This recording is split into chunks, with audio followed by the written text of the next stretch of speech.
La scène est devenue quotidienne. Les dépôts de bus de la région parisienne pris d'assaut aux premières heures du jour par les grévistes.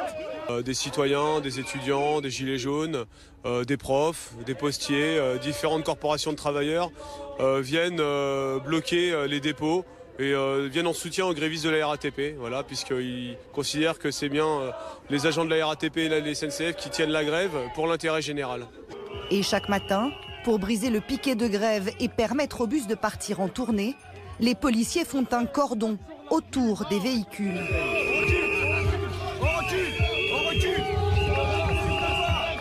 Avec le temps, les actions se multiplient, comme ici, au dépôt des trams. On a décidé maintenant de faire une action un peu plus dure. On va être là sur le mode lourd. Et le ton durcit, générant des tensions vives entre grévistes et non-grévistes. Les gros suceurs de bite, pas les suceurs de bite. L'illustration des rapports crispés entre les différents camps, au plus fort du mouvement de contestation.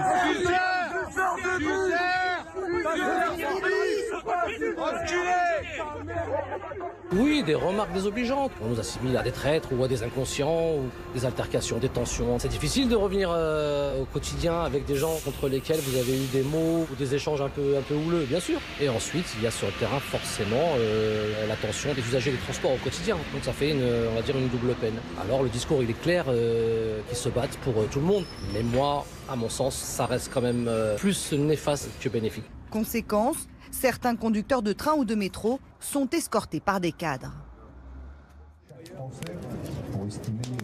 À la gare de Lyon, l'ambiance est plus détendue, mais la détermination intacte. Depuis le 5 décembre, ces agents SNCF tiennent le piquet de grève. Qui est pour la reconduction de la grève? Qui est contre?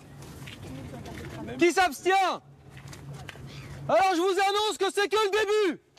Aziz Alam est conducteur de train à la SNCF depuis 25 ans. Cette lutte, il veut la porter, coûte que coûte. On fait des piquets de grève, on est levé depuis 5 h du matin tous les jours.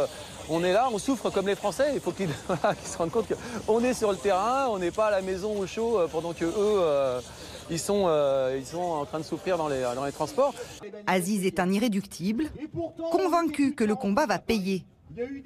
La preuve par l'exemple, il se remémore la lutte contre le projet de réforme des retraites de 1995. Moi j'étais présent pendant la grève de 95 et voilà, Alain Juppé jusqu'à 2 jours avant l'abandon de cette réforme, donc 3 semaines après le début de la grève, il était là, je resterai droit dans mes bottes.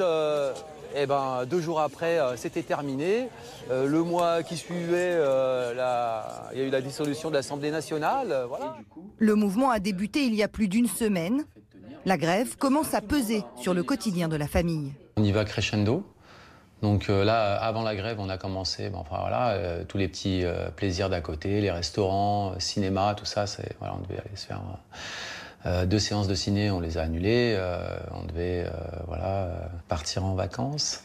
On a fait une croix sur nos vacances. Ça fait la 2e année. Malgré le sacrifice, Aziz voit de la fierté dans les yeux de ses enfants. Un peu dégoûté de ne pas partir cet hiver. Et c'est vrai que le désert, c'est magnifique, donc c'est dommage. Mais en vrai, c'est un sacrifice maintenant pour vraiment une plus-value inestimée plus tard. Aziz se dit prêt à continuer le mouvement, 1 semaine, 1 mois ou plus encore. Et pour tenir, il envisage même de faire un prêt s'il le faut.